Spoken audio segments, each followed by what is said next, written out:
The makers of Campbell's Soup present the Campbell Playhouse. Orson Welles, producer.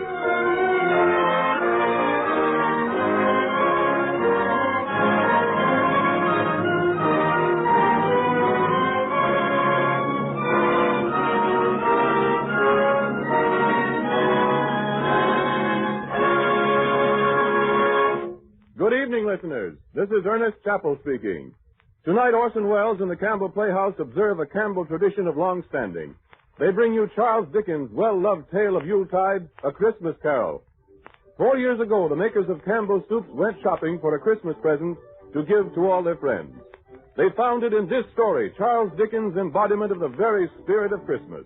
And they chose well, because throughout the country today, in thousands of homes, it has become an important and beloved Christmas custom to listen to this story. Tonight, this fourth annual presentation is brought to you with the sincere wish that your Christmas may be a happy one, and with the hope that the retelling of A Christmas Carol may help to make it so. And it is more than that, for with this Christmas present to you, Campbell say thank you for your purchases of Campbell's Soup throughout the months gone by. At the Christmas season, this becomes especially manifest. Everywhere, grocers see their shelves of Campbell's Soups dwindle more rapidly now than at any other time of the year. It used to be thought that the demand increased in preparation for the Christmas feast, but really it isn't that alone. Women like to have plenty of good soups on hand all through the holidays so that they can serve piping hot, nourishing platefuls at any family mealtime. The youngsters are on the go all day long, making the most of the Christmas vacation, and soup can be ready for them in a jiffy. There's health and happiness in good hot soup. Your grocer has Campbell's Soups, 21 delicious kinds, awaiting your selection.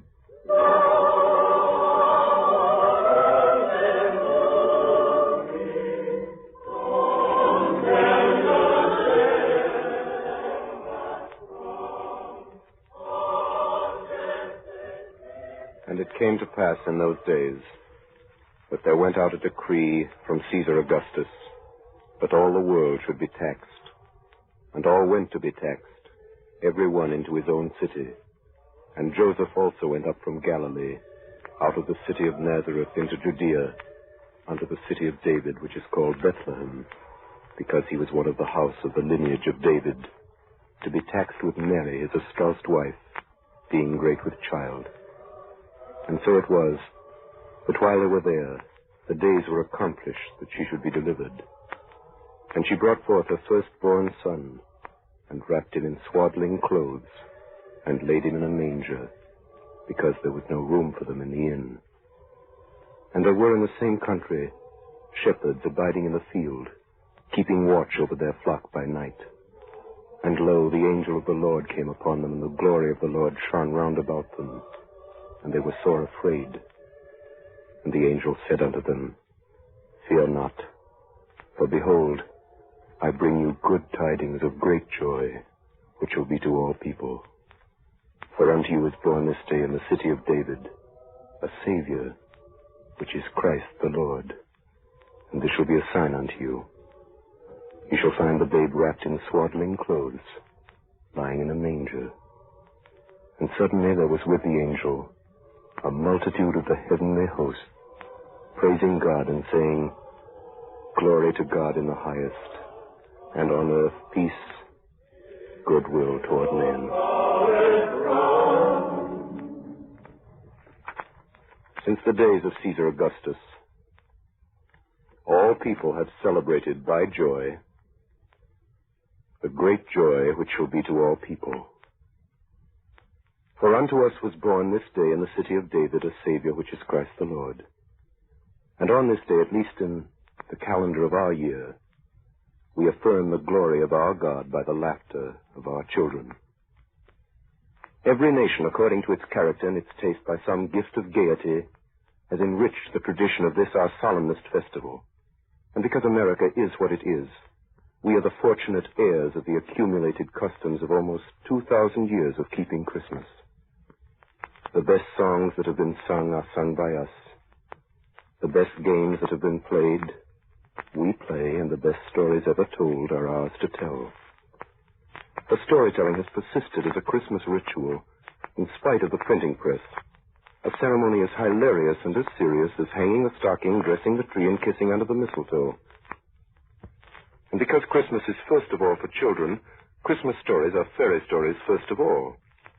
It is mildly surprising that the best of them all, which we're telling again for you tonight, is for everybody and turns out to be a ghost story. I have endeavored, writes its author on its title page, I have endeavored in this ghostly little story to raise the ghost of an idea which will not put my readers out of humor with themselves, with each other, with the season, or with me. May it haunt their houses pleasantly, and no one wish to lay it. Is signed, your faithful friend and servant, Charles Dickens.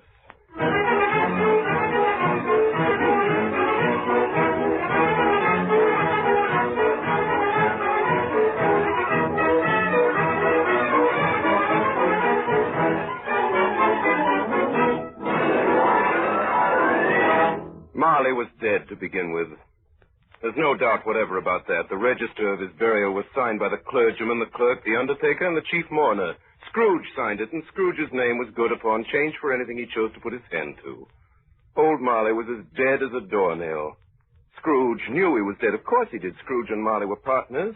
I don't know how many years. Oh, he was a tight-fisted hand at the grindstones. Scrooge, a squeezing, wrenching, grasping, scraping, clutching, covetous old sinner, secret and self-contained. Once upon a time, of all the good days in the year, on Christmas Eve, old Scrooge sat busy in his counting house. It was a cold, bleak, biting evening, foggy withal, and he could hear the people in the court outside go wheezing up and down, beating their hands upon their breasts and stamping their feet upon the pavement to warm them. The door of Scrooge's counting house was open, but he might keep his eyes upon the clerk, Bob Cratchit, who in a cold and dismal little cell beyond worked at his ledgers. 29, 9 and carry 2, 13, 17, 7 and carry 1, and... Close the door, Cratchit. Shut out that infernal noise. Yes, Mr. Scrooge. Confound their impudence. Cratchit. Yes, Mr. Scrooge. You ought to stop at Fothergill's on your way home tonight and collect that 17 shillings and sixpence he owed me since Michaelmas, and tell him I shall have the constable over here if he doesn't pay it once. Well, sir, Mr. Fothergill's wife is... What do I care about his wife? Well, I want my 17 and 6. I just thought it being Christmas... Christmas. Merry Christmas. Merry Christmas, Bob. Oh, Mr. Fred. Well, Merry Christmas. Merry Christmas to you, Uncle. Merry Christmas, Uncle. Huh? Bah. Humbug. Humbug? Christmas a humbug, Uncle? I'm sure you don't mean that. I do. Merry Christmas. What right of you to be merry? What season have you to be merry? You're poor enough. Well, come then, Uncle. What right have you to be dismal? You're rich enough. Ah, humbug. Don't be cross, Uncle. What else can I be? I live in such a world of fools. It's Christmas to you, but a time for paying bills without money. Merry Christmas.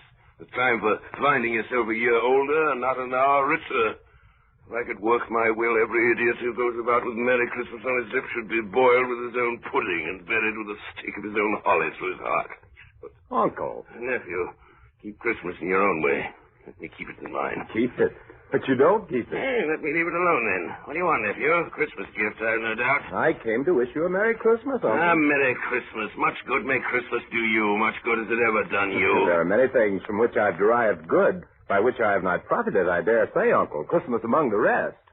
But I have always thought of Christmas time as a good time, a kind, forgiving, charitable, pleasant time. Therefore, Uncle, though it has never put a scrap of gold or silver in my pocket, I believe it has done me good and will do me good. And I say, God bless it. God bless Christmas. Hurrah! Let me hear another sound from you out there, Bob Cratchit. You keep your Christmas buttons in your situation.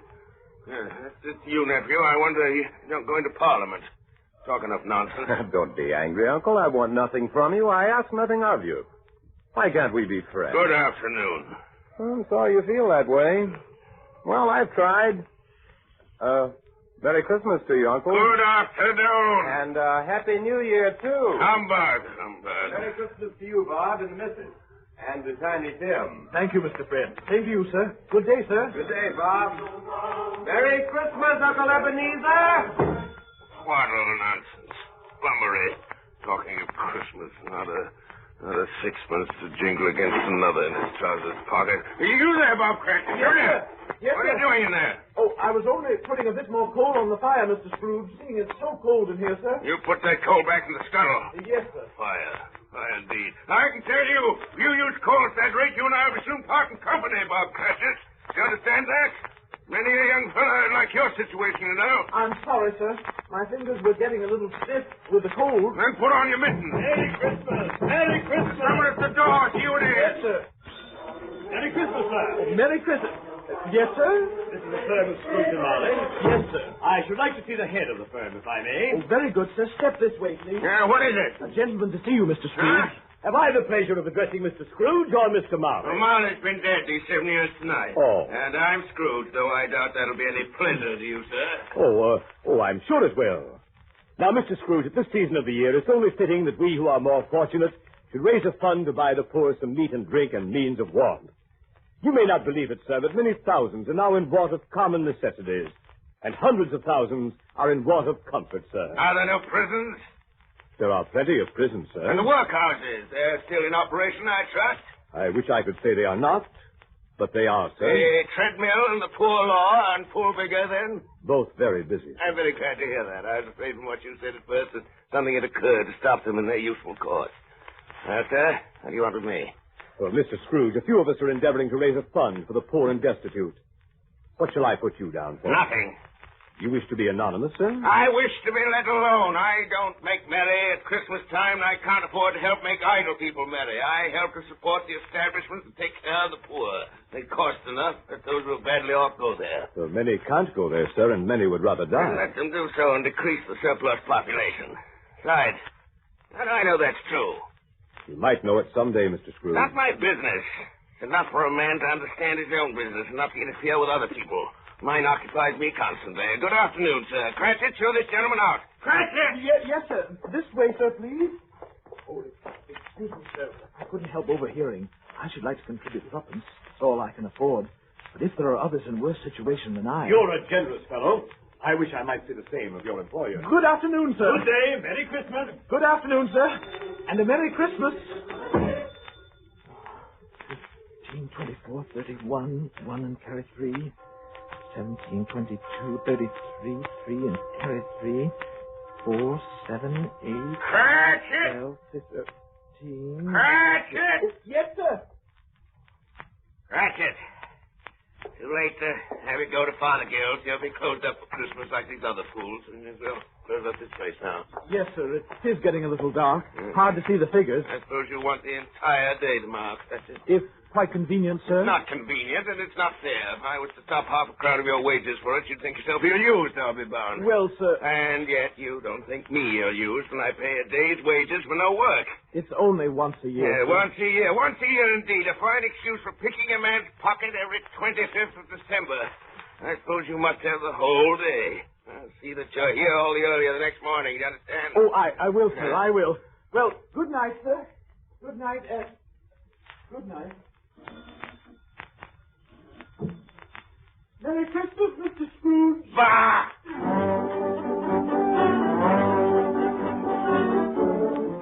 The office was closed in a twinkling, and Bob Cratchit, with the long ends of his white comforter dangling below his waist, for he boasted no great coat, went down a slide on Cornhill 20 times in honor of it being Christmas Eve, and then ran home to Camden Town as hard as he could pelt to play with his family at Blind Man's Buff.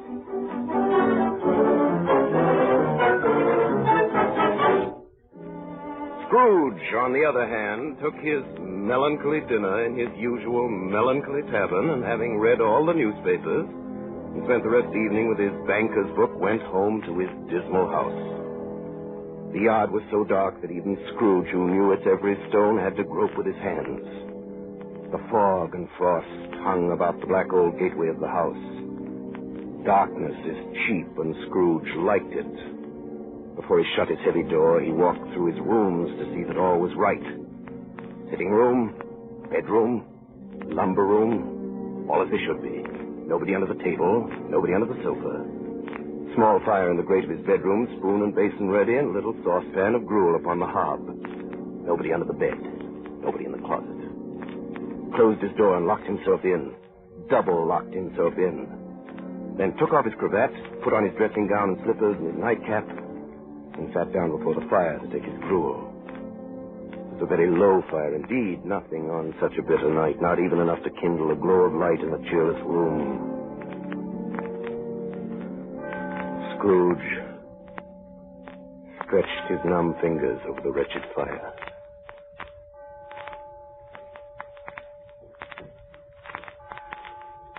Then he saw something that made him draw them back.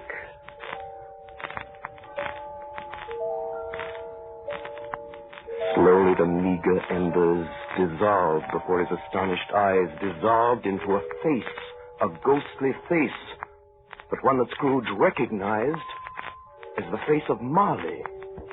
Marley, his partner, dead these 7 years. It was not angry or ferocious, but looked at Scrooge as Marley used to look, with ghostly spectacles turned up on its ghostly forehead. The hairs were curiously stirred, like flames blown from a chimney draft. And through the death-cold eyes, Scrooge saw the buttons on the back of his coat. Humbug. Humbug. Humbug. Scrooge got up and walked away from the fire. As he turned, his glance happened to rest upon a bell, a disused bell that hung in the corner of the room. It was with great astonishment and with a strange, inexplicable dread that as he looked, he saw this bell begin to swing. Slowly at first.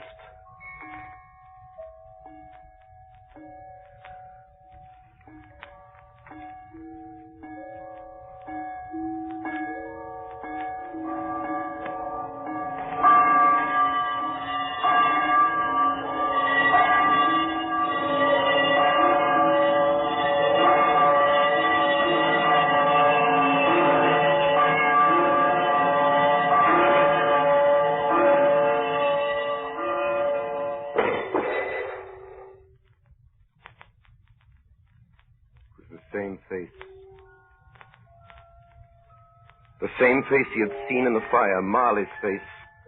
And Marley's body coming straight at him through the door. A body pale as the bluish smoke that comes out of a chimney on a cold day. A body so transparent that Scrooge, looking through his waistcoat, could see his watch in his waistcoat pocket. The chain he drew was clasped about his middle. It was long and wound about him like a tail. And it was made of cash boxes, keys, padlocks, and heavy purses wrought in steel.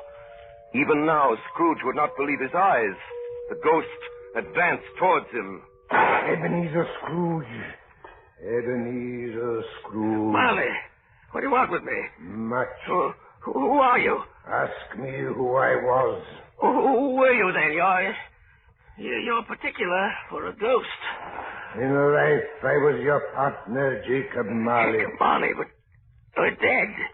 You died 7 years ago this very night. You do not believe in me, then? I do not. Why do you doubt your senses? Because a little thing affects them. A slight disorder of the stomach makes them cheats. You may be an undigested bit of beef, a blot of mustard, a crumb of cheese, a fragment of an underdone potato. There may be more gravy than grave about you, whatever you are. Humbug, I tell you. Humbug.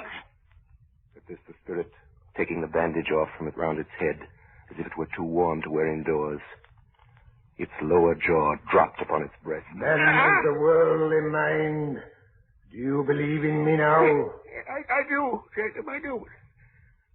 Why do you walk the earth? Why do you come to me, Jacob? It is required of every man that the spirit within him should walk abroad among his fellow men and travel far and wide to witness what it cannot share but might have shared on earth and turn to happiness. Tell me, Jacob, well, what is that chain you wear around you? I wear the chain I forged in life. Cash boxes, keys, padlocks, ledgers, purses. I made it link by my own free will. Is its pattern strange to you, Ebenezer? Yours was as heavy and as long as this 7 years ago. And you've labored on it since, Ebenezer. Jacob, old Jacob Marley, tell me more. Speak comfort to me, Jacob. I have none to give, Ebenezer. No rest, no peace, incessant torture of remorse. Yeah, but you're always a good man of business, Jacob. Business. Mankind was my business. Charity, mercy, benevolence, they were all my business. The dealings of my trade were but a drop of water in the comprehensive ocean of my business. Jacob. Hear me, Ebenezer Scrooge. My time is nearly gone. I will, Jacob, but don't be hard on me. Speak to me, Jacob, but please don't be flowery. I'm here tonight to warn you that you have yet a chance and hope of escaping my fate. You were always a good friend to me, Jacob. Thank you. And go on, Jacob. Listen to me, Ebenezer. You will be haunted by three spirits. I think I'd rather not. Without their visit, Ebenezer Scrooge, you cannot hope to shun the path I tread. Expect the first tomorrow when the bell tolls 1. Expect the second on the next night at the same hour. The third upon the next night. Look to see me no more. And look that for your own sake you remember what has passed between us. Marley! Jacob Marley!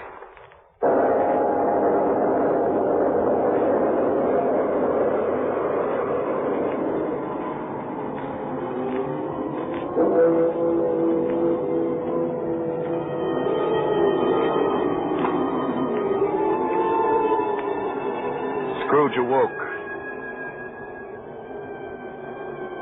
He was lying on his bed fully dressed,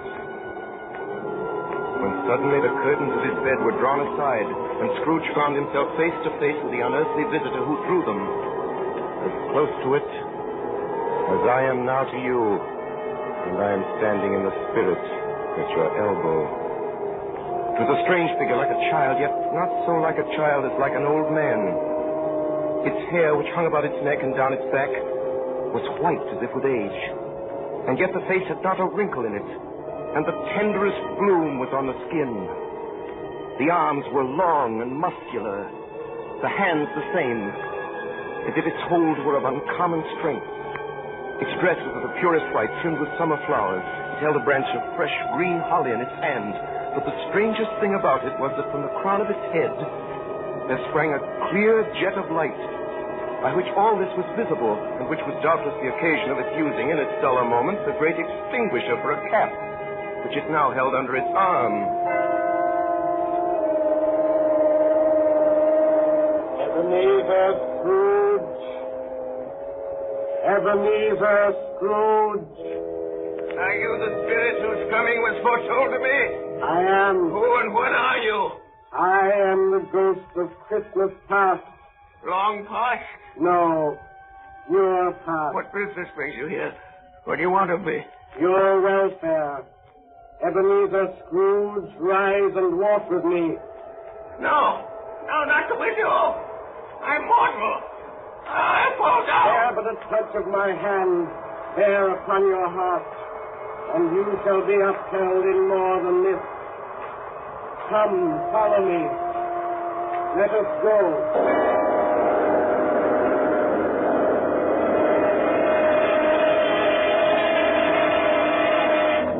They stood upon an open country road, with fields on either hand. The city had entirely vanished. The darkness and the mist had vanished with it, for it was a clear, cold winter day with snow upon the ground. They walked along the road. Scrooge began to recognize every gate, every post, every tree, until a little market town appeared in the distance with its bridge, its church, and winding river. Some shaggy ponies now were seen trotting towards them with boys upon their backs or in sleighs. And all these boys were in great spirits and showed to each other that they were happy, shouting through the broad fields until they were so full of music that the crisp air laughed to hear it.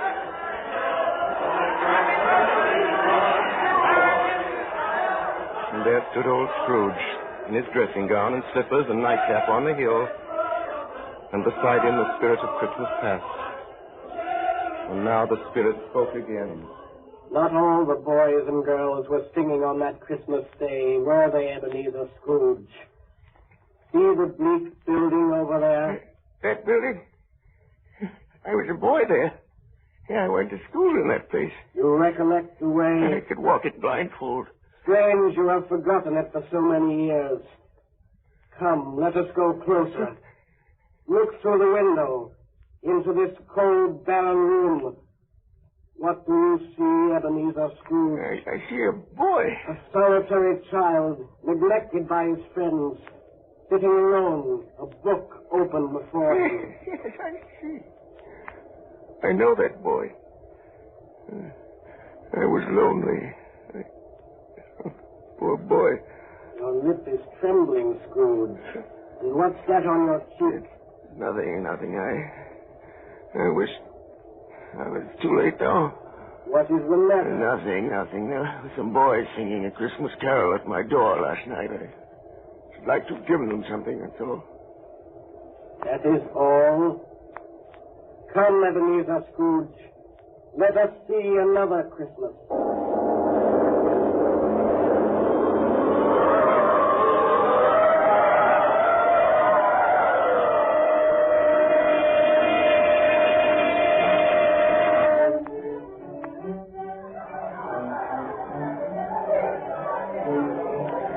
You know this, Ebenezer. Know it? This is the counting house where I was apprenticed. Listen. Come now! Use your partner! It's my old master, precious heart, my old master alive again. And we, his clerks, so full of joy on Christmas Eve.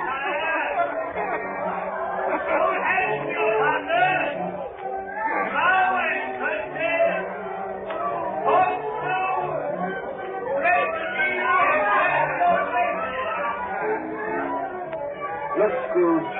Look at that carefree young man with the light heart and the gay smile. Do you recognize him, Ebenezer? What is the matter, Ebenezer? Nothing particular. Something, I think. No. Only I should like to be able to say a word or two. To my clerk, Bob Cratchit. No, that's all.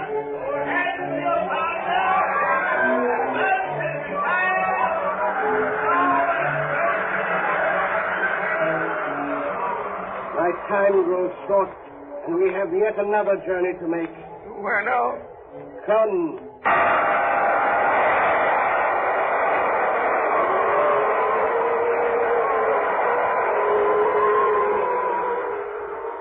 Again, Scrooge saw himself in a room that was vaguely familiar. He was an older man, a man in the prime of his life. And he was not alone, but sat by the side of a fair young girl. There were tears in her eyes. Very little, I know. Another idol has displaced me. And if it can cheer and comfort you in time to come, as I would have tried to do, I have no just cause to grieve. What idol has displaced you? A golden one. Well, listen to me. There's nothing the world so hard on as poverty, and yet nothing it pretends to condemn so much as the pursuit of wealth. The world again. You fear the world too much, Ebenezer. Belle, have I changed toward you? When we were engaged, we were both poor. Was it better then? Belle, was it better to be poor? Better at least to be happy. You're changed. You were another man then. I was a boy. Do you blame me because I've grown wiser? Have I ever tried to break our engagement? In words, no. Never. In what then? In a changed nature. In an altered spirit. In everything that made my love of any value in your sight. So, I release you from your promise. Belle, I love you still. Oh, at first it may cause you pain to lose me. A very brief pain. But soon it will be dim, like a half-remembered dream. An unprofitable dream. And you will be glad to be awake from such a dream. May you be happy in the life you have chosen, Ebenezer. For the love of him you once were.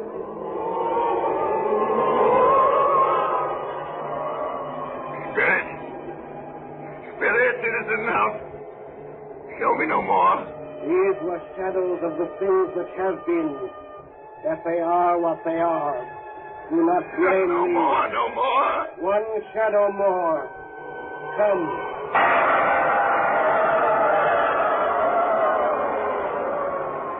The relentless ghost pinioned him in both his arms and forced him to observe what happened next.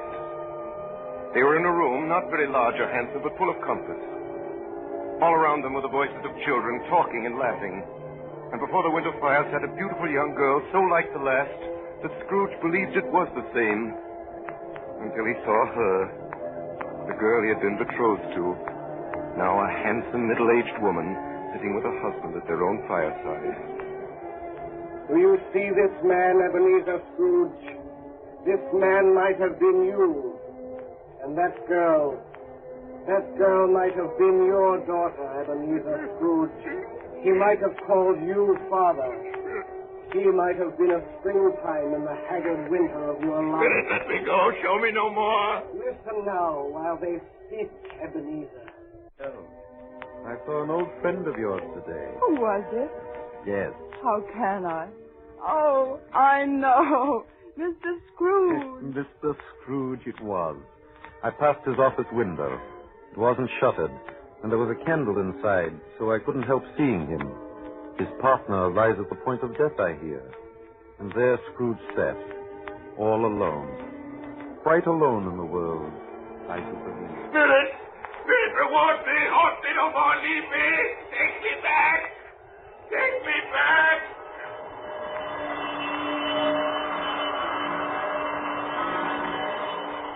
In his anguish, Scrooge began to struggle with the ghost of Christmas past. The lights in the crown of its head burned high and bright. Scrooge, in a last desperate effort, tore the extinguisher cap from its head, and by a sudden action, pressed it down upon its head.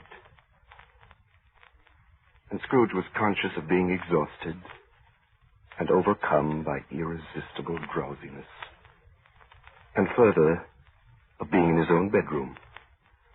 He gave the cap a parting squeeze, in which his hand relaxed and had barely time to reel to bed before he sank into a heavy sleep. The stroke of one awakened him and sat him bolt upright in his bed.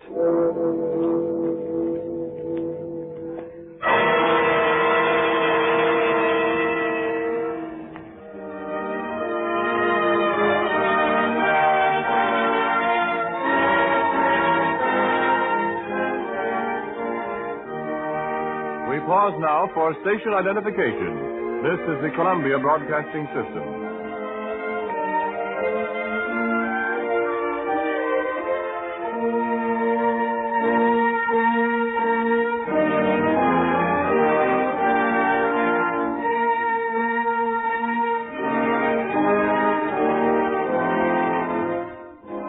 You are listening to the fourth annual presentation of Charles Dickens' A Christmas Carol, brought to you by the makers of Campbell's Soups. We return you now to the Campbell Playhouse and Orson Welles.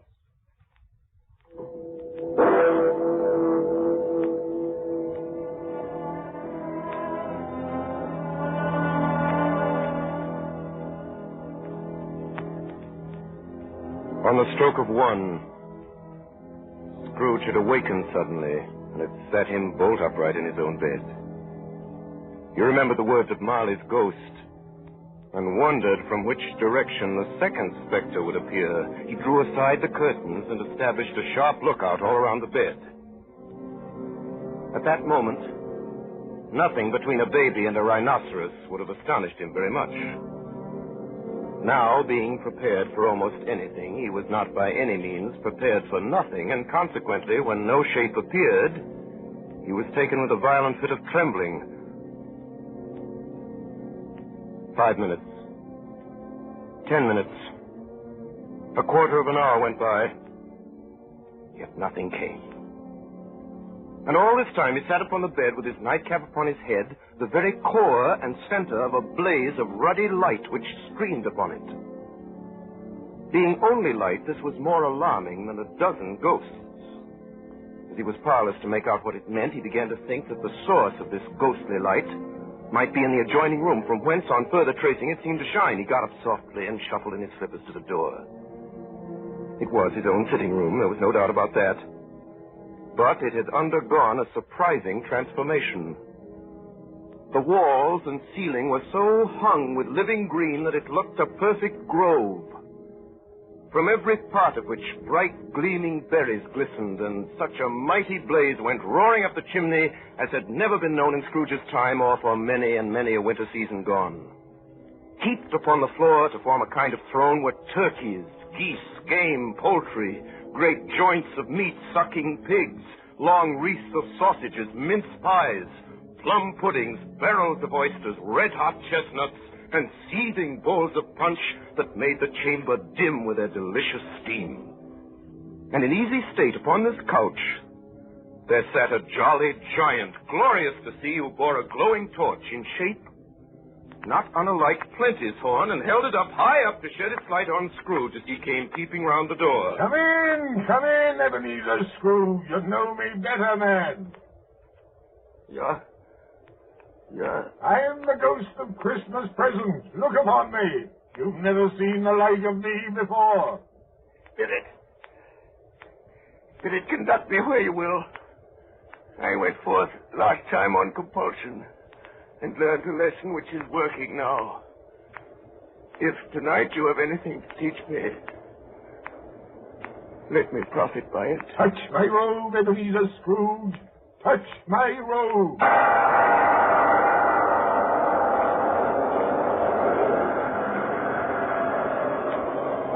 The room vanished, so did the fire. The ruddy glow, the hour of night, vanished. Sunlight brushed them as they streamed through the clear morning air. The second spectre flew at a more leisurely speed, and Scrooge had time to observe people below him shoveling snow on the city roofs, calling out to one another from the parapets, and now and then pelting each other with snowballs.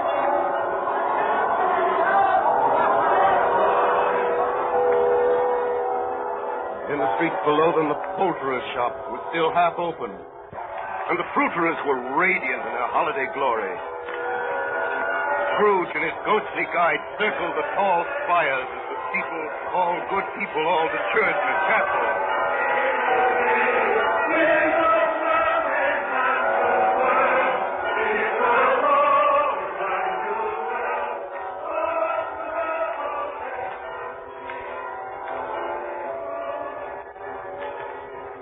There below them lay Camden Town with its squalid streets of ugly frame houses. Of all these dwellings, the ghost selected the humblest for their visit. Scrooge, by now past all surprise, recognized Bob Cratchit's wife, dressed in a twice-turned gown but brave in ribbons, busily laying the table. Assisting her was Belinda Cratchit, second of her daughters, also brave in ribbons, while Master Peter Cratchit plunged a fork into the saucepan of potatoes. And now two smaller Cratchits, boy and girl, came tearing in, screaming that outside the baker's they had smelled a goose and known it for their own, and now basking in luxurious thoughts of sage and onions. And three more young Cratchits danced about the table. And once more the door opened.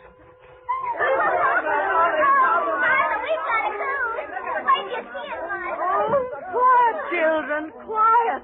Why, bless your heart alive, Martha, my dear. How late you are. Merry Christmas to you. Merry Christmas, Mother. Merry Christmas. How late you are, Martha. Oh, we had a deal of work to finish up last night, and we had to clear away this morning. Well, never mind, so long as you're here now. Sit you down before the fire and have a warm. Lord bless you. But where's Father? He's been to church with Tiny Tim. They'll be along directly. How is Tiny Tim, Mother? Any better at all? Sometimes I think he is, and sometimes I think, oh, dear God, if anything should happen to Tiny Tim, if Tiny Tim should die. Mother, you mustn't even think of such a thing. Here they come! Merry Christmas, Father, and Tim. Merry Christmas, Martha. And there was Bob Cratchit, with at least 3 feet of comfort, exclusive of the fringe, hanging down before him, his threadbare clothes darned up and brushed to look seasonable, and Tiny Tim upon his shoulder. Poor Tiny Tim. He carried a little crutch and had his limbs supported by an iron frame. How did little Tim behave in church, Bob? Oh, I like church, Mother. Oh, they sang the nicest hymns, and the people were so kind to me. It was such fun riding home on Daddy's shoulder. He behaved as good as gold and better. Somehow he gets thoughtful sitting by himself so much and thinks the strangest things you ever heard.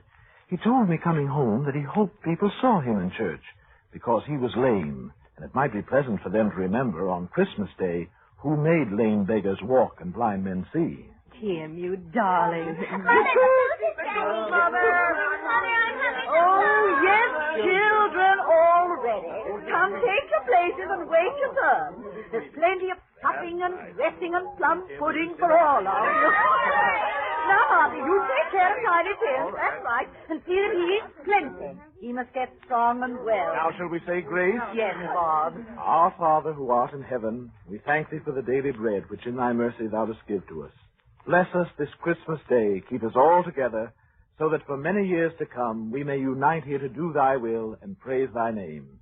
Amen. Amen. And now, my dears, with such a dinner, a toast. A Merry Christmas to us all, and God bless it. God bless us, everyone. And now to Mr. Scrooge. I'll give you a toast to Mr. Scrooge, the founder of the feast. The founder of the feast, indeed. Who pays you all 15 shillings a week? I wish I had him here. I'd give him a piece of my mind to feast on, and I hope he'd have a good appetite for My it. dear, the children, Christmas Day. Well, it should be Christmas Day, I'm sure. On which one drinks the health of such an odious, stingy, unfeeling man as Mr. Scrooge. You know he is, Bob. Nobody knows it better than you, poor fellow. My dear, Christmas Day. Well, I'll drink his health for your sake and the day's, not for his. Long life to him, a Merry Christmas and a Happy New Year. You'll be very merry and very happy, I have no doubt. And I say God bless him too, Mother. And everyone. There was nothing of high mark in all this. They were not a handsome family, these Cratchits. They were not well-dressed. Their shoes were far from being waterproof. Their clothes were scanty and had known, very likely, the inside of a pawnbroker's. But they were happy, grateful, pleased with one another, and contented with the time. And when at last they faded, Scrooge had his eye upon them, and especially on Tiny Tim. Until the last. Spirit! Tell me if Tiny Tim will live. I see a vacant seat in the poor chimney corner, and a crutch without an owner, carefully preserved. No, kind Spirit. Say he will be spared. Say he will live. If these shadows remain unaltered by the future, the child will die.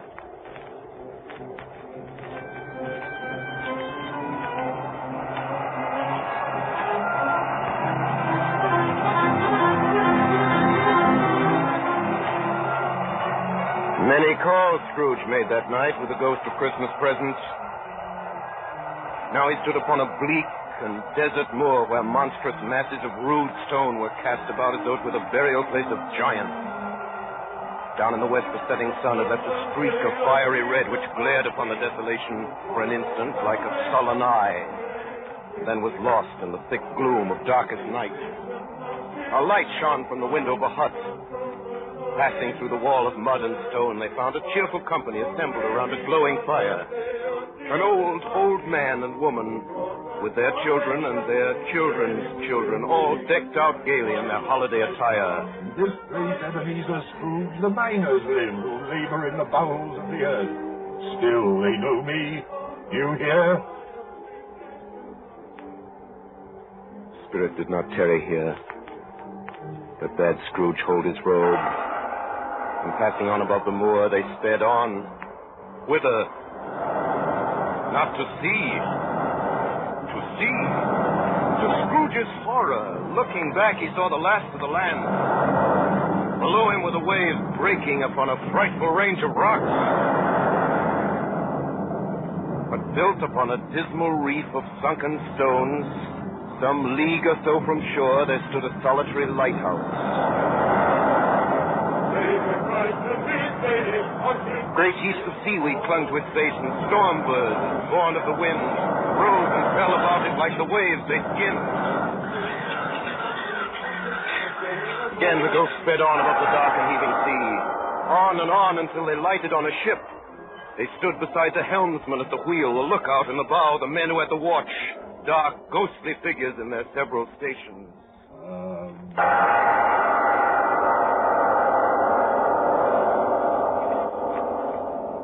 Much they saw, and far they went. And many places they visited, but always with a happy end. The spirits stood beside sick beds, and they were cheerful. On foreign lands, and they were close at home. By poverty, and it was rich. In almshouse, hospital, and jail, where vain man in his little brief authority had not made fast the door and barred the spirit out, he left his blessing. It was a long night, if it were only a night. And it was strange, too, that while Scrooge remained unaltered, in his outward form, the ghost grew older, clearly older. My life upon this globe is very brief, Ebenezer. It ends tonight. Tonight? Tonight at midnight. Hark. The hour is come. Not yet. There are still more things I wish to learn. These you will learn from still another spirit. Still another spirit, Ebenezer.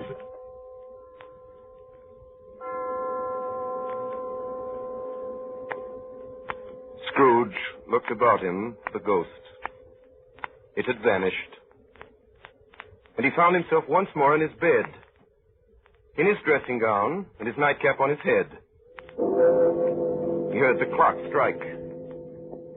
And then he remembered the prediction of old Jacob Marley, and lifting up his eyes, beheld a solemn phantom, draped and hooded, coming toward him like a mist along the ground.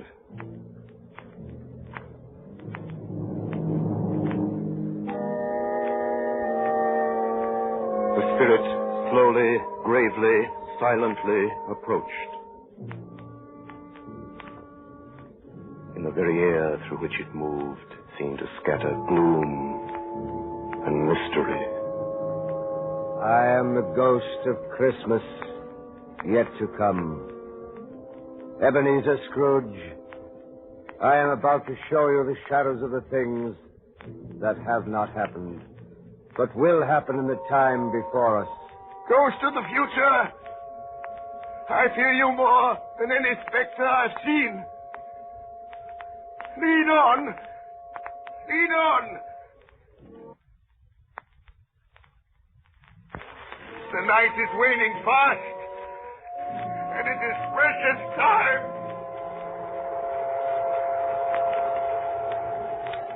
Scrooge followed in the shadow of its dress, which bore him up, he thought, and carried him along. And suddenly, they were in a room which Scrooge seemed to remember having seen before, where a woman and a child were. Oh, my son, my little son, tiny Tim, I loved him so. Mother, dear, you mustn't. It's almost time for Father to be home. Don't let him see you crying. Yes, Mother. He's late tonight. He walks slower than he used to. And yet, I've known him to walk very fast indeed, with tiny Tim on his shoulder. So have I, Mother. But he was light to carry, and his father loved him so that it was no trouble. No trouble at all. Bob. Good evening, my dear. You're late, Bob. I'm sorry, my dear. I went to the churchyard today. I wish you could have gone with me. It would have done your heart good to see how sweet and green a place it is. But you'll see it often. I promised Tiny Tim we'd walk there on a Sunday. Oh, Bob. It's God's will, my dear. Oh, my son, my little son. Tiny Tim. I loved him so. Oh.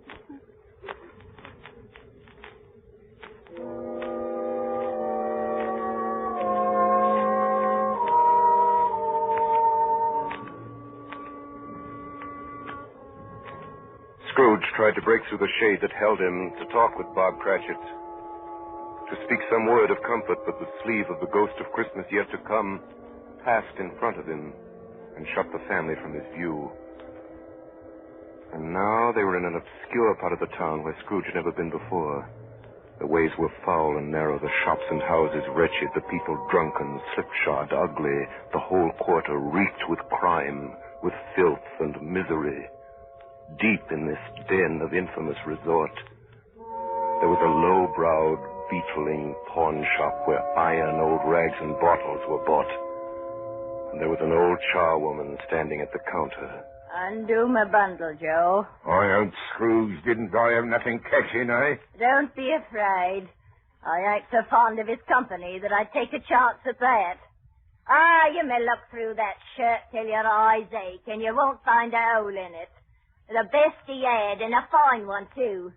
He'd have wasted it if it hadn't been for me. What you call a wasting of it, Mrs. Dilbert? Putting it on him to be buried in. Somebody was fool enough to do it, but I took it off him again. If calico ain't good enough for such a purpose, it ain't good enough for anything.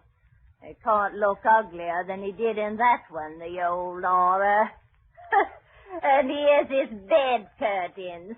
Small use he'll have for him where he's going. That's the truest word, Walter, you ever spoke, Mrs. Dilbert. So this is the end of him, you see. He frightened everyone away from him when he was alive to profit us when he was dead.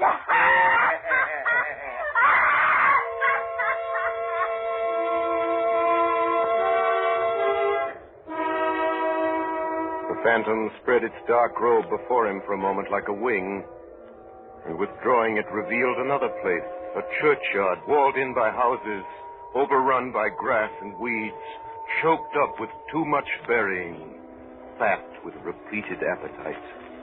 A worthy place. The spirit stood among the graves and pointed down toward it, and following a finger, read upon the stone of the neglected grave his own name. Ebenezer Scrooge. Spirit, am I the man who lay dead upon that bed? The spirit pointed from the grave to him and back again, and the upper portion of its deep black garment was contracted for an instant in its folds, as if it had inclined its head. Ebenezer Scrooge. And then Scrooge saw an alteration in the phantom's hood and dress. It shrank, collapsed, and dwindled into a bedpost. Yes, and the bedpost was his own, the bed was his own, the room was his own, best and happiest of all. The time before him was his own to make amends in. Running to the window, he opened it. He put out his head. No fog, no mist, clear, bright, jovial, stirring cold. Cold, piping for the blood to dance in, golden sunlight, heavenly air, sweet, fresh air, merry bells. Oh, glorious, glorious.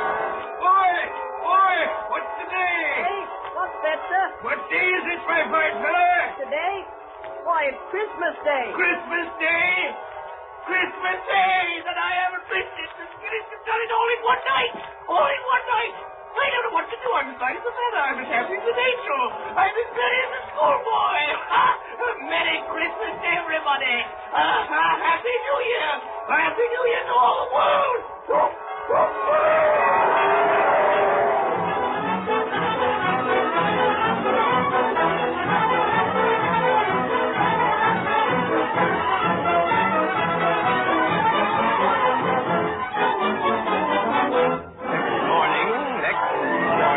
Scrooge was early at his office. He went early for a reason. He could only be there first and catch Bob Cratchit coming late. That was the thing he'd set his heart upon, and he did it. Yes, he did. The clock struck 9. No Bob. 1:15, no Bob. Scrooge sat with his door wide open that he might see him come in. At last he came.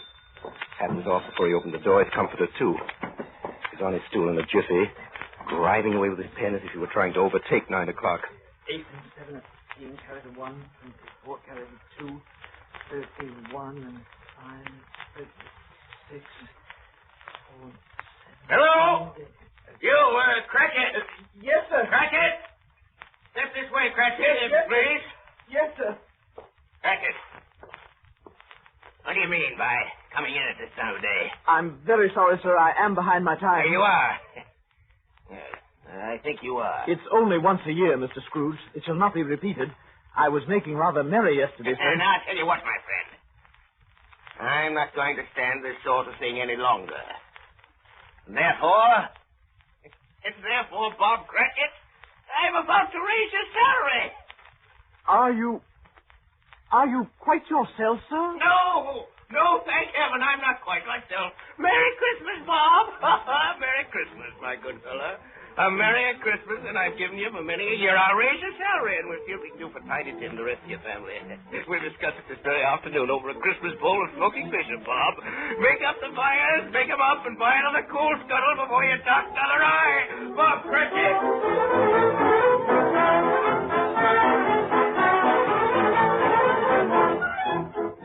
And Scrooge was better than his word. He did it all and infinitely more, and to Tiny Tim, who did not die, he was a second father. He became as good a friend, as good a master, and as good a man as the good old city knew or any other good old city, town, or borough in the good old world. He had no further intercourse with spirits, but lived upon the total abstinence principle ever afterwards. And it was always said of him that he knew how to keep Christmas well, if any man alive possessed the knowledge. May that be truly said of us and of all of us. And so, as Tiny Tim observed, God bless us, everyone. Sing hallelujah, sing hallelujah, sing glory to the Lord. Sing hallelujah, sing hallelujah, sing glory to the Lord.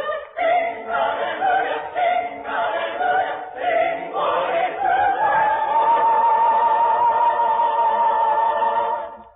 You have just heard the 4th annual presentation of Charles Dickens' A Christmas Carol, offered for your enjoyment by the makers of Campbell's Soups. And here is Orson Welles. Ladies and gentlemen, this is the first year I've shared in this happy tradition of the Campbell Playhouse, and I'm only sorry that very, very grand actor, Lionel Barrymore, was not able to come to New York this Christmas to be part of our broadcast tonight. We're depending upon him to be with us next year, as he's been in the past, and I'm looking forward to it. And now, a word about next week's show. Next Friday night, I shall have the great pleasure of welcoming as our guest star one of the most elusive stars in motion pictures, Miss Katharine Hepburn. Miss Hepburn, making her first radio appearance in more than 4 years, joins me in a dramatization of Ernest Hemingway's greatest novel, Farewell to Arms.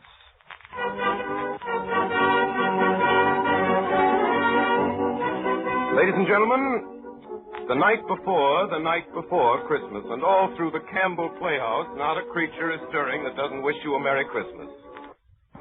This goes for all of us, for my sponsor, for myself, for all of us, from Johnny Dietz, who runs the machinery in the control room, to Miss Hess, who types the Campbell Playhouse scripts. Merry Christmas. Merry Christmas from all of us to all of you. Merry Christmas. Benny Herman and his band of merry melodians wish you a Merry Christmas. Ora Nichols and her demon crew of sound technicians wish you a Merry Christmas.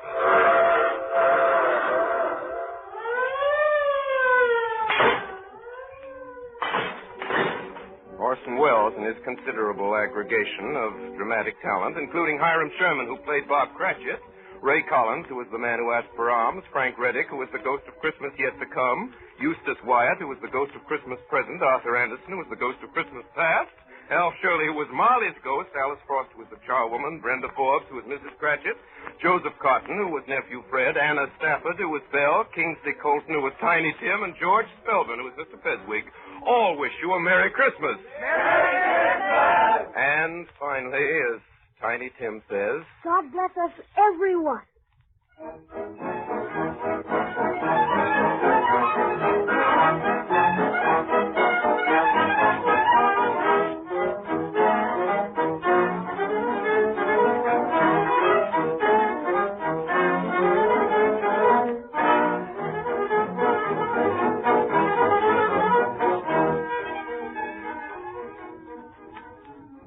Don't fail to listen in next Friday night when Orson Welles brings to the Campbell Playhouse Miss Katharine Hepburn in his own dramatization of Ernest Hemingway's great novel, A Farewell to Arms.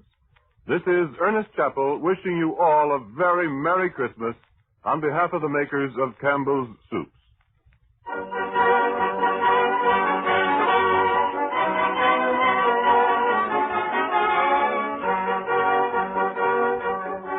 This is the Columbia Broadcasting System.